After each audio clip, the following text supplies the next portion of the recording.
추리소설 연재, 이수광 저, 조선 여형사, 1장, 살인, 음모로 죽인 살인사건 제1화. 에이구, 장차 서방될 작자가. 비어는 2층 누각에서 시장통을 내려다보면서 혀를 찼다. 율과 학생인 이무영이 하라는 공부는 하지 않고 율과생들과 어울려 시장통이 좁아라 하고 건들대며 걸어오고 있었다. 비어는 이무영과 시선이 마주치면 얼굴이 뜨거워질 것 같아 고개를 외로 꼬았다. 내 인생도 싹수가 노랗구나. 저런 작자와 정혼을 했으니. 정혼자인 이무영이 대낮부터 취해서 돌아다니는 것을 본 비어는 땅이 꺼질 듯이 한숨을 내쉬었다. 그런데 눈치가 없는 천달수 포교가 싱글벙글 웃으면서 야학을 올리기 시작했다. 비어나, 시장통이 좁다고 건들대는 저놈이 어디서 많이 본 세수대 아니야. 누구 정원자가 비스드름하게 생겼는걸? 멀쩡한 허우대 항상 싱글벙글 웃는다 짝. 천달수 포교가 낄낄대고 웃자 옆에 있는 장포졸과 최포졸도 희죽희죽 웃었다. 비연이 정원자가 저럴 리 있어. 율과 공부하기가 바쁠 텐데. 비슷하게 생겼어도 다른 놈일 거야. 저놈은 완전히 날라리잖아. 우리 비연이 신랑이 설마 저런 개차반이겠어? 때리는 시어머니보다 말리는 시누이가 더 얄밉다고 옆에서 거드는 장포졸이 더욱 고가웠다. 비연은 눈에서 불을 뿜으면서 천달수 포기와 장포졸을 쏘아보았다. 그만들 해. 비연의 눈에서 불화살이 날아나오는 거 안 보여? 저 화살에 맞으면 찍소리도 못하고 황천길 간다. 최포졸도 빠질세라 거들었다. 그래, 마음대로 찌껏 까불어라. 그 대신 밤길 조심해야 할 거다. 비연은 새놈의 포졸들에게 이를 갈았다. 강화 가꼼나루 장사치들이 잠을 자고 물건을 거래하는 여각의 2층 누각이다. 비어는 새 포졸과 함께 한쪽 누각에 앉아서 난전을 오가는 행인들을 감시하는 중이다. 얼굴을 가린 천 때문에 답답했다. 비어는 얼굴에 짓무른 부스럼이 있다는 핑계로 항상 천으로 얼굴을 가리고 다녔다. 나루토 주위는 무태에서 온 상인들과 무트로 나가는 섬 사람들로 가득 찼다. 며칠 동안 쉬지 않고 쏟아지는 폭우가 잠시 그치자 섬에서 무트로 배가 오고 가게 된 것이다. 광화도는 비록 섬이라고는 하지만 유수부가 있을 정도로 컸고 화문석과 인삼이 특산품이어서 장사치들이 조선 팔도에서 바글바글 몰려들었다. 특히 5일장이 서는 2일과 7일에는 갑곤나루에서 광화읍내까지 길이 메워졌다. 전국의 장사치들이 몰려들자 이들을 상대로 하는 찻집을 비롯해 각종 먹거리를 파는 음식점과 술집이 빼곡하게 들어차고 옷과 장신구, 그릇 따위를 파는 난전들이 즐비했다. 이들을 뒤따라 사기꾼, 강도, 무렵애들이 몰려들어 광화 유수는 이들을 단속하기 위해 고심을 해야 했다. 김포에서 광화도로 들어오는 관문인 갑겁나루는 갑겁진이 설치되어 항상 군사들이 주둔하고 있었다. 그러나 그들의 임무는 갑겁진을 방어하는 것이어서 치안은 유수부에서 담당해야 했다. 6월 초이틀 광화도 장날이 되자 유수 김혁수가 혹시도 있을지 모를 사고를 방지하기 위해 형방청의 새 포졸과 다 모인 비연을 갑곤나루에 파견했다. 자, 싸요 싸. 날이면 날마다 오는 게 아닙니다. 비단 한 필에 단돈, 엽전, 새잎입니다. 난전이 한 기퉁리에서는 30대의 비단 장수가 팔에 비단을 걸치고 여인네들을 유혹하는가 하면 신복이라는 깃발 하나를 세워놓고 졸고 있는 늙은이, 돼지고기를 팔고 있는 난전 부즈간, 국수를 파는 노파 등 입추의 여지없이 장사꾼들과 행인들이 빽빽했다. 말만 잘하면 그냥 드립니다. 광업에서 제일 예쁜 여자는 비단 한 필을 그냥 드립니다. 사람들은 비단 장수의 너스레에 킥킥거리고 웃었다. 그의 너스레는 장날마다 볼 수 있는 것으로 광화읍의 명물로 속했다. 만장하신 어르신들, 광호제원 여러분, 제 말씀에 귀를 기울여 주십시오. 날이면 날마다 오는 사람이 아닙니다. 밥을 먹거나 먹지 않아도 속이 항상 더불어 가신 분, 앉았다가 일어나면 뒷골이 당기는 분, 날만 조금 흐려도 팔다리가 쑤치는 분, 이런 분 안 계십니까? 이런 분에게 제가 좋은 약을 소개해 올리겠습니다. 특히 소변줄기가 약해서 본체에 꽃 같은 첩 열어 있어도 밤이 오는 것이 무서운 분, 이거 다 정력이 약해서 생기는 병입니다. 세상에 수많은 약이 있어 병이 100가지면 약이 1000가지라고 합니다만 약은 약이로도 약은 약이 아닙니다. 그러나 제가 오늘 가지고 나온 약은 지리산에서 30년, 계룡산에서 30년, 장백산에서 30년 묵은 백사의 거시기로 난전 한쪽에서는 약장수도 잎에 거품을 물고 사람들을 모으고 있었다. 애들은 가라, 애들은 가. 이무영 패거리는 난전을 휘젓고 다니면서 함부로 과일을 집어 옷에 쓱쓱 문지른 뒤에 입에 쳐넣다가 과일장수 노파에게 바가지로 욕을 얻어먹고 순댓국집에서 목로에 둘러앉아 술을 퍼마셨다. 그러나 거기서도 무엇인지 맞지 않아서 술집 아낙네와 삿대질을 하고 언성을 높이더니 갑자기 멱살잡이를 하기 시작했다. 아, 왜 저러고 살아? 원수 같은 인간, 추접스러워서 고개를 못 들겠네. 비어는 얼굴이 붉어졌다. 쟤들 싸우는 거 아니야? 누구의 정혼자가 멱살 잡혔네? 큰 싸움 나기 전에 가서 말리자고. 전달수 포교가 자리에서 일어나서자 다른 포졸들도 웅성거리면서 자리에서 일어났다. 비어는 자리에서 일어나지 않았다. 싸우거나 말거나 그네가 상관할 일이 아니라고 생각했다. 그러나 열불이 나서 도저히 참을 수가 없었다. 할 일 없으면 집에 가서 발 닦고 잠이나 자든지 오늘을 개패듯이 패버렸으면 속이 시원하겠네. 비어는 옆을 둘러보다가 바구니에 담겨있는 달걀을 발견했다. 난던에서 드자비를 하는 이무영을 보자 속이 뒤집혔다.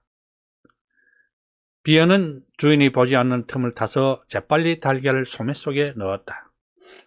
그녀는 천천히 난간 쪽으로 돌아갔다. 아무도 그녀를 살피는 사람이 없었다. 비어는 주위를 살핀 뒤에 이무영을 향해 재빨리 달걀을 던졌다. 씩! 달걀이 맹렬한 경금을 일으키면서 날아가 이무영의 뒤통수를 때렸다. 맞은 이무영도 당황했지만 비언도 당황했다. 이무영이 달걀이 날아오는 것도 모를 정도로 둔한 놈은 아니었다. 아무래도 낮술에 취한 탓이리라. 수건을 머리에 두른 뒤통수에서 탁 하는 소리가 들리면서 생달걀이 터져 흰자와 노른자가 주르르 흘러내렸다. 이무영에게 가까이 가려던 전달수 포교 일행이 배를 잡고 웃고 때마침 그곳을 지나가던 무렵에 이중호 패거리도 박장대소했다. 이무영이 재빨리 뒤를 돌아왔다. 이무영의 눈에선 파란 도끼가 뿜어지는 것 같았다. 아이고, 오늘 나 죽었네. 비어는 이무영에게 들키지 않기 위해 난간 규등에 바싹 붙었다. 헐! 그런데 이무영은 엉뚱한 이중호 패거리에게 시비를 걸고 대노한 이중호 패거리와 들고 치고 쌈박질하기 시작했다. 전달수 포교 일행이 달려들어 말리려고 했으나 듣지 않았다. 비어는 어이가 없어서 킥킥거리고 웃었다. 야, 이 새끼야. 왜 지나가던 사람에게 시비야? 황소처럼 큰 몸집의 이중호가 기가 막힌다는 표정을 지었다.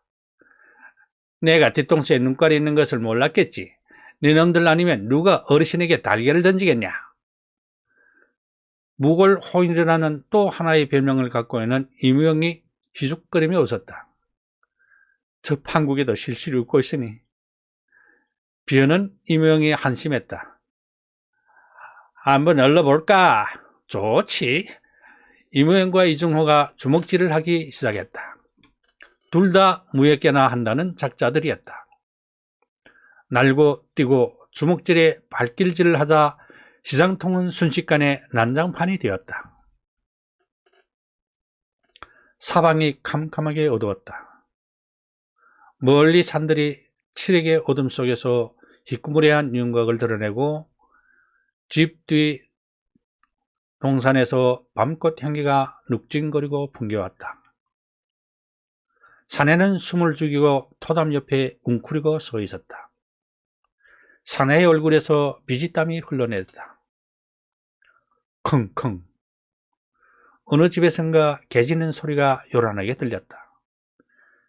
그 소리에 심장이 박맞이를 하듯이 뛰었다.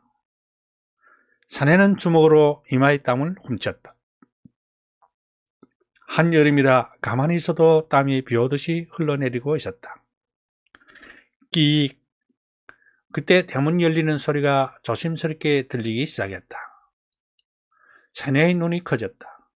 대문이 열리자 중년 여자가 얼굴을 빠곰이 내밀며 주위를 두리번거렸다. 어디 있나? 중년 여자가 낮은 목소리로 어둠 속을 향해 물었다. 저 여기 있습니다.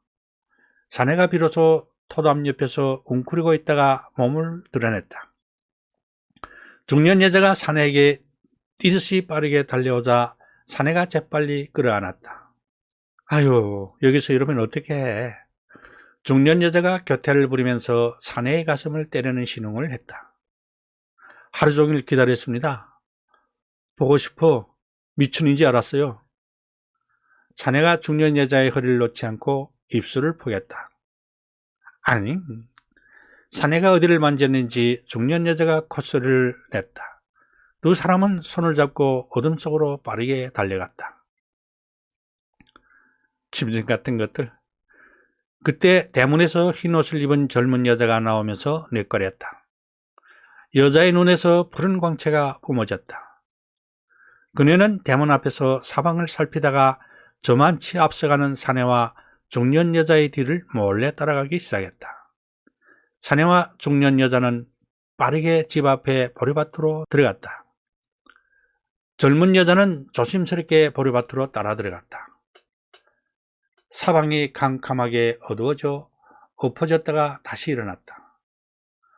보리를 별 때가 되어 살갗을 스치는 보리 이삭이 다가왔다. 엎어지고 넘어지면서 보리밭을 지나자 옥수수밭이었다. 한 줄기 바람이 일면서 옥수수 잎사귀가 우수수 나부꼈다. 저것들이 여기서 음란한 짓을 하고 있었구나. 젊은 여자는 걸음을 멈추었다. 옥수수밭 한가운데서 중년 여자의 야릇한 신음소리가 들려왔다. 젊은 여자는 자신도 모르게 얼굴이 붉어지는 것을 느꼈다. 남자의 목소리는 들리지 않았다. 젊은 여자는 좀 더 자세하게 살피기 위해 옥수수를 헤치고 앞으로 나아갔다. 흑! 그때 누군가 그녀의 머리를 낚아챘다. 젊은 여자는 당황하여 옥수수밭에 주저앉았다. 그녀는 의학스러운 소나기에서 빠져나오려고 몸부림을 쳤다. 잡았어? 옥수수밭에 있던 중년 여자가 소리를 질렀다. 잡았어요? 사내가 젊은 여자의 머리채를 움켜쥔 채 소리를 질렀다. 소리 지르지 못하게 입부터 막아.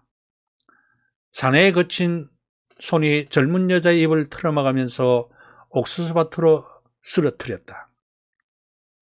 젊은 여자가 필사적으로 저항했다.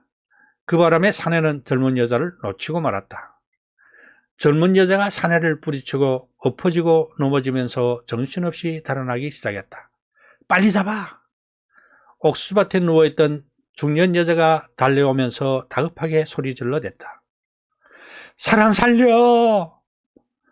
젊은 여자가 달아나면서 미친 듯이 소리를 질러댔다. 사내는 옥수수밭을 뛰어나가 젊은 여자를 맹수처럼 뒤쫓았다. 젊은 여자가 보리밭을 달리다가 발을 헛디뎌 쓰러졌다. 사내가 재빨리 젊은 여자를 깔고 눌렀다. 사람 살려! 젊은 여자가 맹렬하게 저항했으나 사내가 두 무릎으로 허벅지를 찍어 누르고 투박한 손으로 목을 누르기 시작했다. 젊은 여자는 컥컥대면서 필사적으로 저항했다. 젊은 여자가 팔을 휘두르면서 반항하자 사내는 목을 누르는 것이 쉽지 않았다.